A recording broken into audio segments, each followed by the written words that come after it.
The internet promised to be a vast global network of human thought and connection. But as the digital ecosystem is increasingly choked by synthetic content and non human users, is the internet's true premium, the certainty of human thought, being destroyed?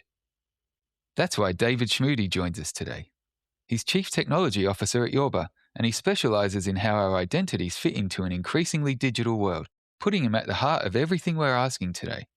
Welcome to Ruined by the Internet. I'm Gareth King, and today we're asking, has the internet ruined digital humanity?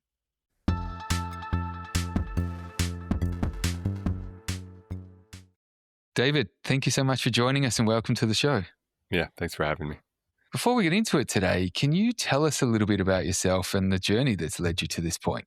So currently I'm the CTO of Yorba. We work in the digital identity space. A lot of it's about the digital footprint that you have online, but there's a bigger issue around digital identity that we deal with sort of under the hood. And also it's important to think about the bigger picture here because we're just kind of fighting things now as they are. But better things are possible, and our hands are probably going to be forced with what's happening in the AI wave, with the agentic AI posing as humans. We know a lot of people talk about the dead internet theory. What the statistics are telling us is that over 50% of online content is now considered synthetically generated. Would you say that theory is reality now, or do we have a bit further to go until things would be what you would consider a dead internet? There's a bit further to go. But I think about the internet that is so obvious, it somehow remains hidden, is that it's really, really, really big. It's unimaginably large. So there is still plenty out there that's human generated. There's plenty out there that there's craft to it, their websites or what they're communicating. What I mean by plenty, I mean, there's so much out there that it would take a lifetime to consume. I'm talking about outside of what is being machine generated and also outside of the centrally controlled platforms. So today, there's still more for you to read and look at on the internet than you have time to consume. The question is really about findability. Yes. That's the core question. And there could be a case where all of this slop, all of this machine generated stuff, plus the centralizing forces of these social media platforms, there's almost nothing else that can be found very easily. And today, I do concede, of course, that it's probably most people's experience that they see a lot more AI-generated stuff than they used to. Maybe 50% of their timelines is AI-generated. For a lot of people, a huge amount of their time in the digital world is spent, say, on a phone. And a lot of that time is spent on that social media that you mentioned. And I think I'd love for us to talk about the role that social media itself has played in getting us to this point through the monetization of attention. I read something from the head of Instagram, who was basically explaining to people that the way to be really relevant in 2026 was to be more human. The problem is obviously cutting through the rest of the shit out there. And I think what was so interesting to me about this post from this guy was that Instagram is such a huge culprit of being full of the slop, as people say, and it rewards that through its algorithm. Why do you think he's now coming out with a statement like that when the platform that he's been overseeing has been driving so much of this awful stuff? Well, there's a few ways to take that question. Of course, with Instagram, it's not a recent phenomenon, but it has been the platform's mission since the beginning to add filters, for example, to your photos. Are the filters making things more real? And then after like this naive sort of photo era, when it became a real social network, are the images projected from the users of Instagram real? Like, the angles they're taking, the sort of like posturing they're doing, are those things real? So these are like well-known aspects of the platform in its lifetime. And then of course, yes, today there's a lot more AI generated content. I mean, this is part of the whole culture of the company. The best analogy that I can think of is the role of the A&R person in the music industry. And the music industry has always commercialized authenticity, but I don't mean like in the sense that Jimi Hendrix was real or like Kurt Cobain was real. I mean in the sense that something like country music, for example, what they were sort of manufacturing at the end was a facsimile of what was actually happening in the Appalachians or what was actually happening in the South. And it was through the lens of these mostly men that lived in New York, right? And the point is like they invented country music as a real thing, but it was an invention of New York tastemakers, right? So in this case, whether it be A&R people in New York City or Instagram execs in Silicon Valley, the high-level marketing speak here is the same, where they want to proffer something that is real and authentic to the people who are listening or consuming or watching, even if it's not. Because what is real in life isn't all that pretty, right? And people don't want to engage it all the time. And I just thought it was quite a strong and striking pivot for somebody in that position who's overseeing what's been going on there. But let's go back to, I guess, the amount of content online that's not generated by a human. Now, you said something that, of course, it makes it harder to find that human generated stuff. Now, once upon a time, obviously, you could have been sure that what you were engaging with was most likely from a human. It was human thoughts, it was human creativity, it was human mindset being put into a digital form. But now we're not so sure. Is it maybe going to be the case forever that what we're reading actually coming from a human or not doesn't really even matter beyond our own individual, I guess, feelings or needs in the moment? A lot of people turning to these LLMs, whether they're as therapists, as friends, as relationships or whatever, rather than just shutting it off because it's not human. How many people do you reckon are like that? Is this going to be a minor percentage, or we're all likely to be susceptible to that? I guess from a Turing test perspective, doesn't really matter, right? I mean, if it passes the Turing test, it means you can't differentiate between it and a human. And so that threshold is not entirely gone, but it's getting quite close. And these people with, for example, AI companions, AI girlfriends, or AI boyfriends or friends, for them, this person has this thing has an identity, right? So as long as it's consistent, I mean, what does it matter that it's synthetic versus authentic? So people will continue to get closer to these entities, and this is just sort of the reality going forward. The bigger sort of question to me is the political context. And so this idea that like a technology is ethically neutral, right? And it just depends on how you use it, which is kind of the pervasive idea that we have in our society, is incorrect.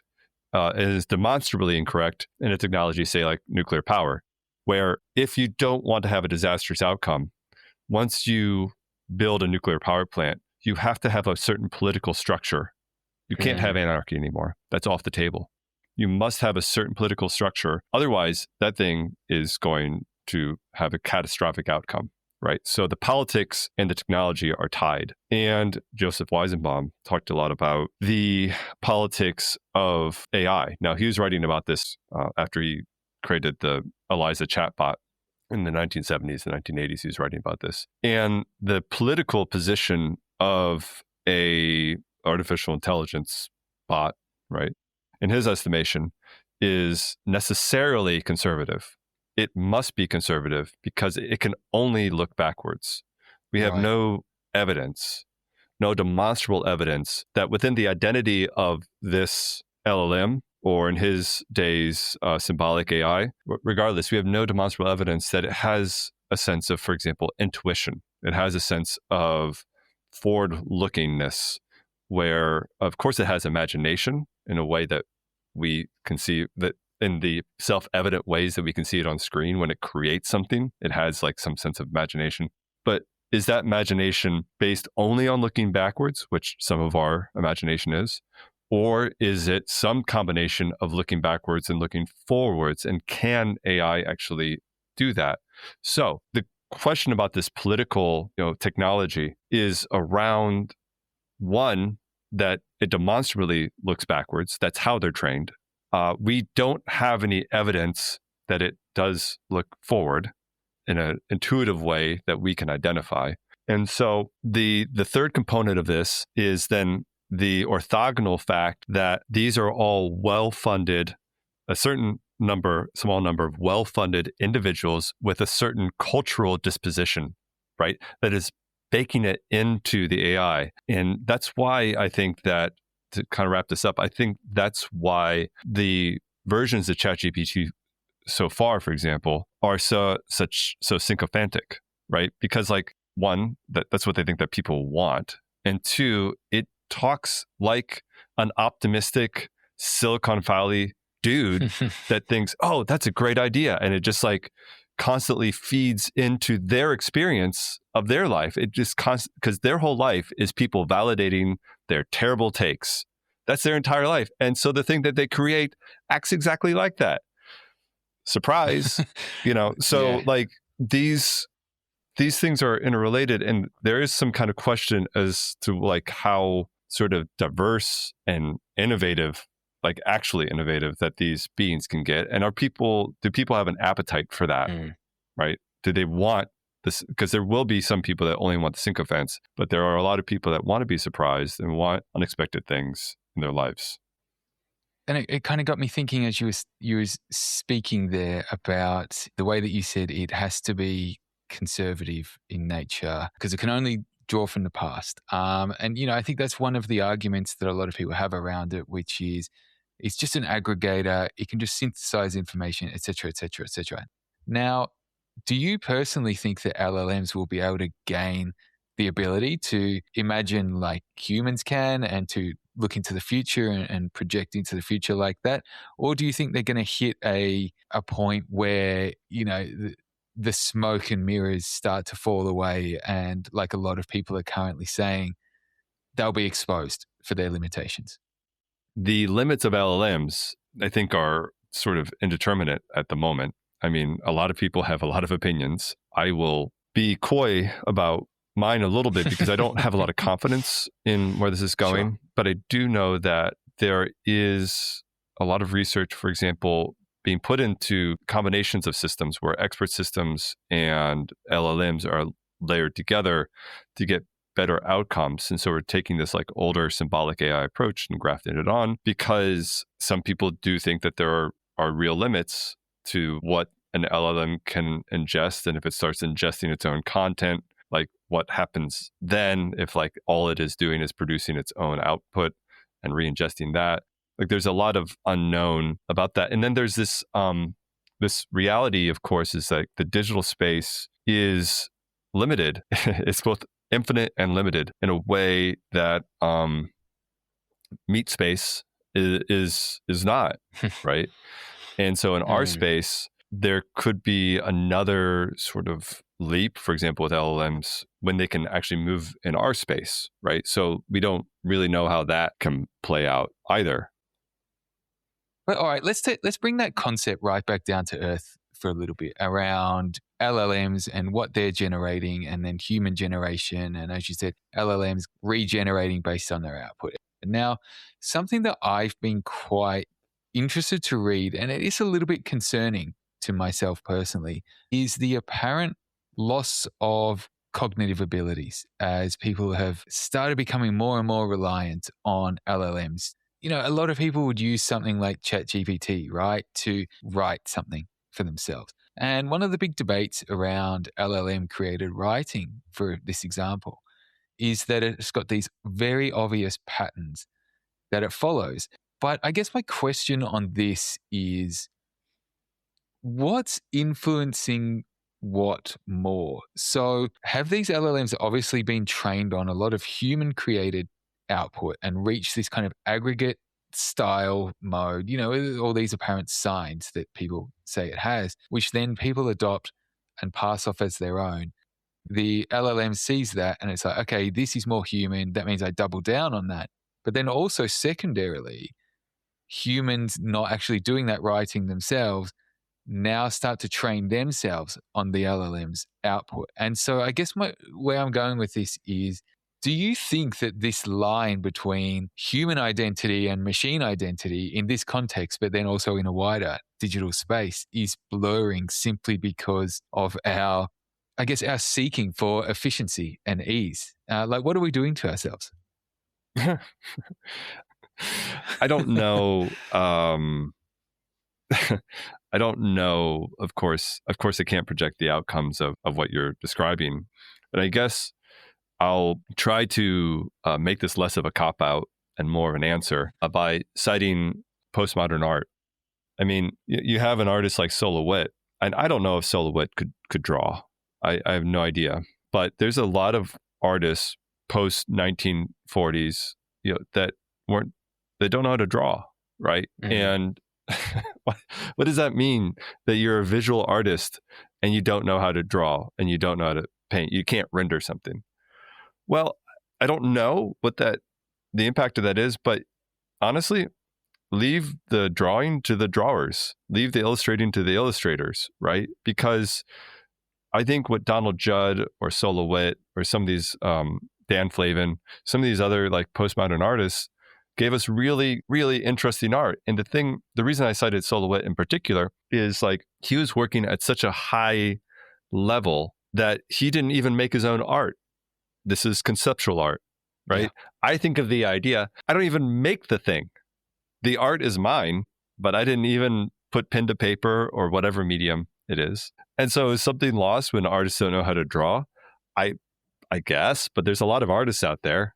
So yeah, but is something gained by having artists like Donald Judd and Silhouette in the world? I think absolutely.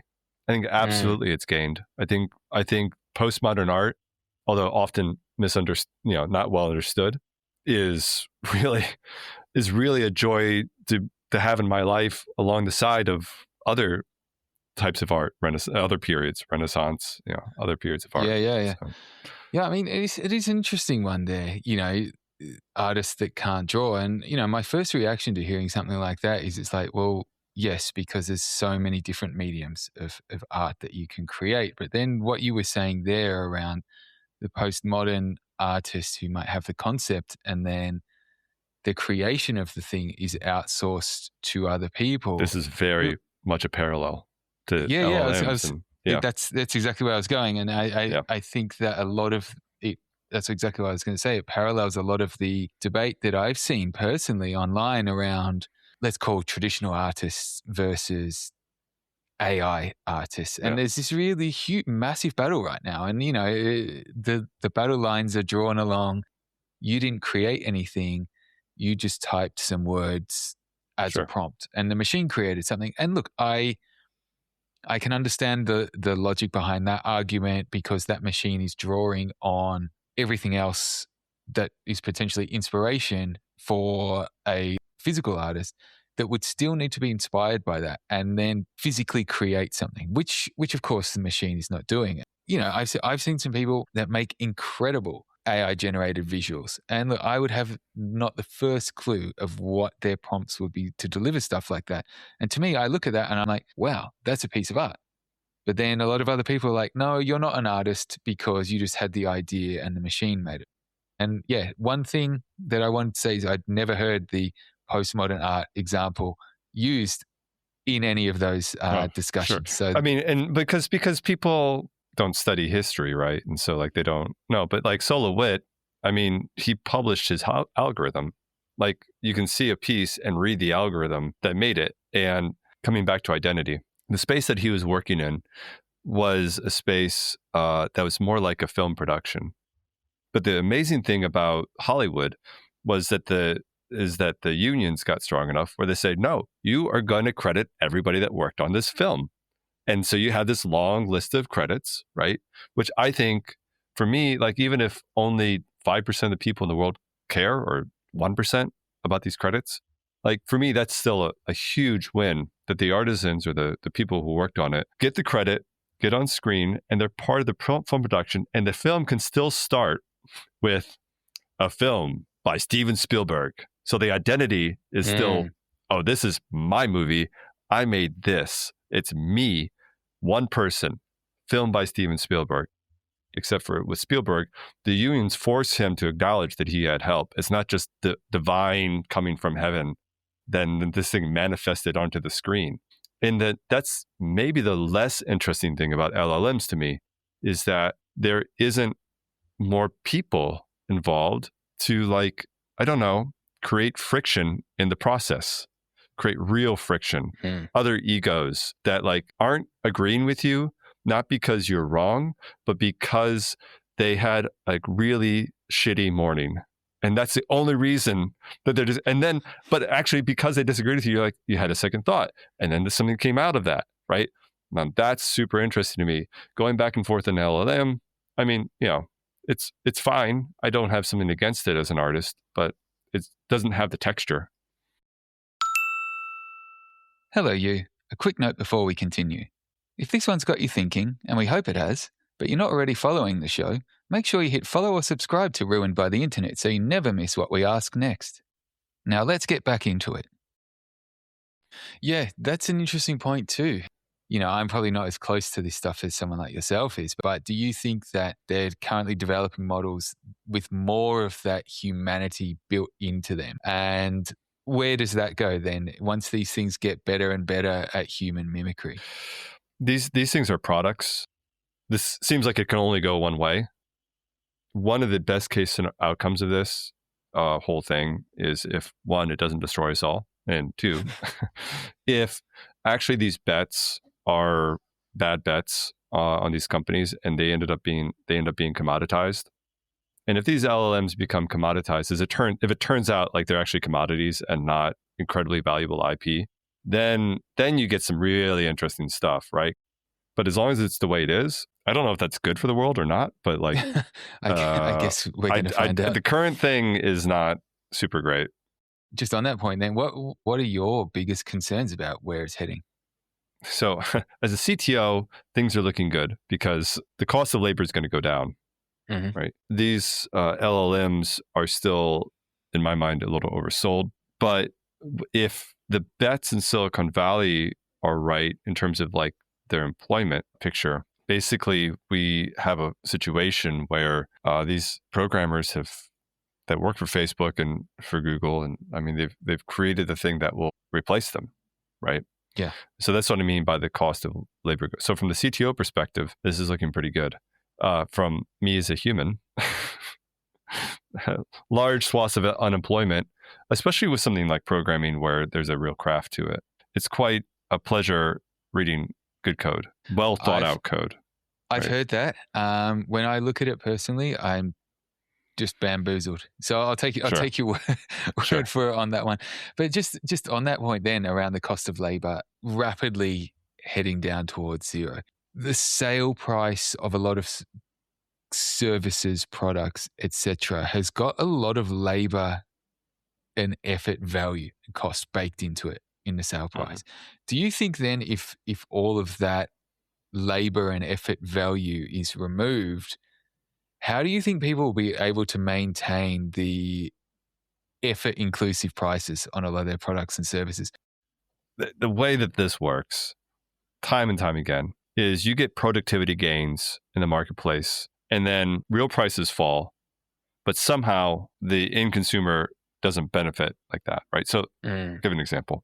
Take desktop publishing in newspapers, right? Desktop publishing was a revolution for newspapers. Doing layout, I mean, these were more than 10x gains. These were gigantic gains being able to do layout on a computer, let alone spell checking and all the other stuff that you get baked in to this. But I mean, putting a newspaper out every day. These people are putting newspapers out every day, sometimes twice a day, like morning and evening editions. So you think about what desktop publishing, what the Atari STs, what the Macintoshes in the 1980s were giving to those, enabling for those industries. And what happened to newspapers? Newspapers became more valuable, the newspapers themselves, and the real wages flattened. It's not like, oh, I can do more, so I'm more valuable, so I get paid more, right? Real wages flattened and people lost their jobs. And most of the value went, guess where? To the very top. because and newspaper prices didn't fall. Now maybe they leveled. I don't know the actual statistic, but they didn't in terms of versus inflation, the price of your newspaper. But the value clearly went. The majority of the value clearly went to one place, right? Mm-hmm. And there is with the way that the world is going, well, at least in the United States, and we also see this in Europe, where I live. But the way that it's going, there's no reason to think that this income, this gap in wealth, this wealth gap is going to get smaller with a new technology. Because every single time in my lifetime, when there's a new technology that creates real world benefits, the monetary value goes one direction. There's no exceptions. Totally agree. And I was asking because I also read someone saying the other day, very confidently saying, I should say, that once productivity gains so increased that will make bosses pay the workers more for their increased productivity. And I was quite taken aback by that. I was like, I've never, but I guess we'll see. I personally can't imagine it happening. But all of that said, what are you hopeful about with this technology as it grows, as our use of it grows, and as it kind of interweaves itself further and further into our daily lives from top to bottom? My short-term hope for it is pretty clear, and it's orthogonal to AI.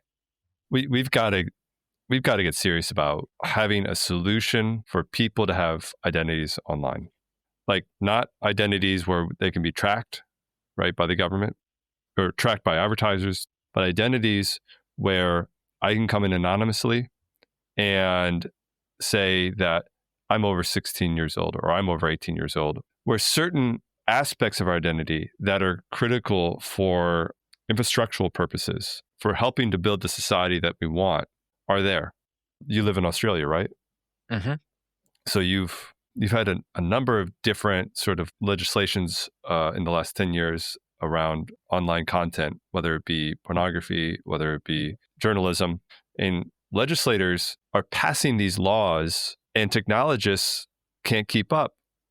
Like I thought it was supposed to be the reverse. I thought technology was supposed to be so good and the law can't keep up.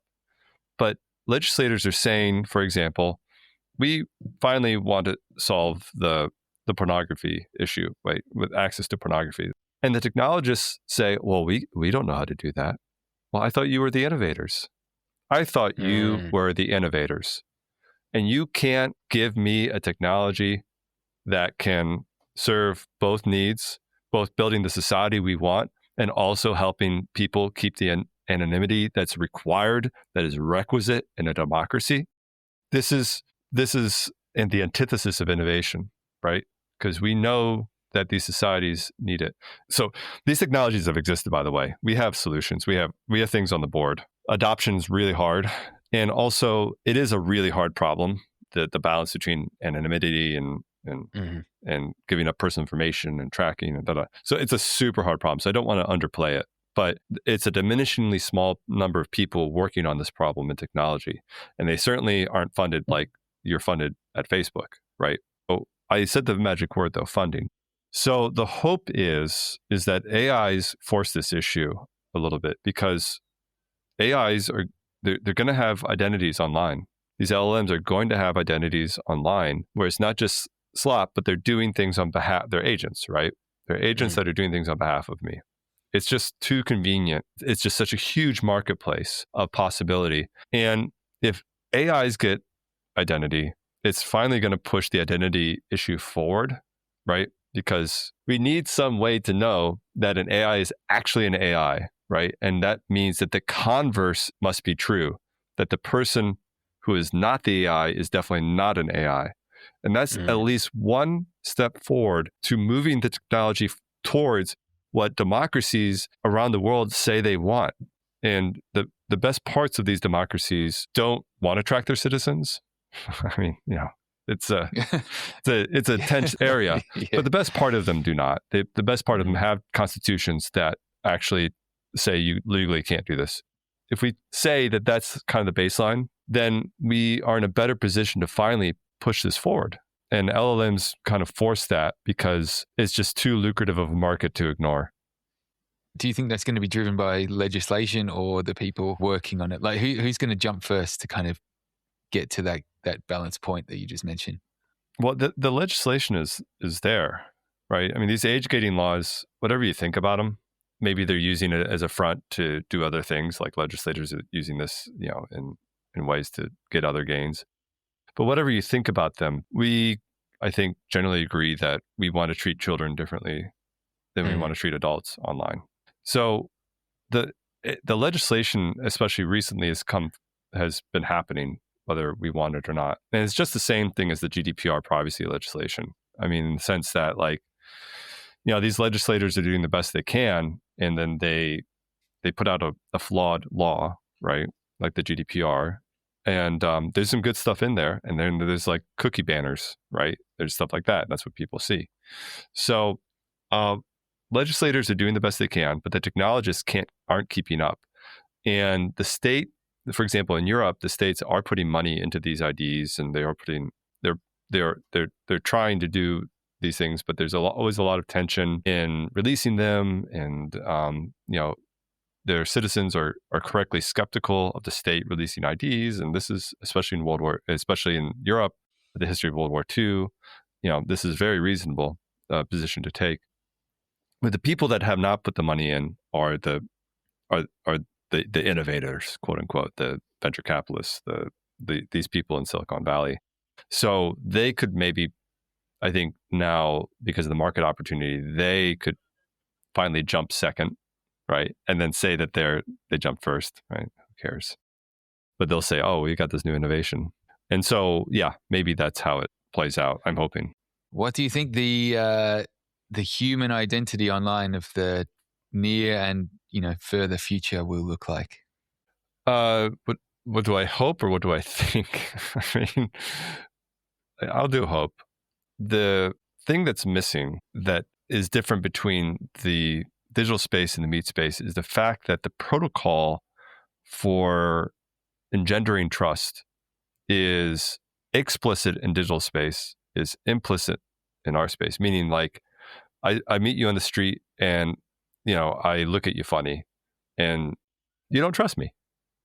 I come up to you with a smile, you trust me. And none of this is like explicit. Like, there's no written law that says if I smile at you and come up to you, you trust me. If I, and in either way, I might have different intentions in what I'm showing. But the point is that there is, like, some, I don't want to say protocol, but there is some shorthand building relationships in our space. And so the most optimistic part of me is thinking that there is a better way to negotiate relationships online. And a lot of it has to do with implicit knowledge and context that isn't managed, like actively managed. And what I mean by that is, this was a bad idea back then, and we should, I wish they would have known, but, like, this idea, for example, that I can manage my privacy on every single website I go to, and I give them consent to do X, Y, and Z, and I read all of that, that is unmanageable. No individual could manage that. It's a really stupid idea, right? There's fundamental research being done in computer science that has sort of a softer negotiating power, where if two unknown agents meet each other in the digital space, they can negotiate through a diplomat that is, like, not a rigid protocol. Right. And it has a softer logic to it. And maybe that comes through LLMs. I don't know. But we'll see. Look, thanks so much for all of that, David. You've really given us a lot to think about when it comes to the human identity in the digital world. What have you got coming up, and where can people follow what you're up to? Well, yeah. So mostly what I got coming up is my 2-year-old boy. Every day he's a little bit bigger. And then, of course, work at what I already said at the top, Yorba, which is at yorba.co. And so that's the professional work. And then if you liked what you heard here, this sort of like society and technology studies sort of aspect, I write a few times a year at Beyond the Frame, which is at my last name. So it's at schmud.de. That's schmud.de. You just type that in your address bar, and there's more of me. David, thanks so much. Thanks a lot. For more info on what we've discussed today, check out the show notes. If you enjoyed this one, you can subscribe to Ruined by the Internet on your favorite podcast app and help spread the word by sharing this episode or leaving a review. I'm Gareth King. See you next time.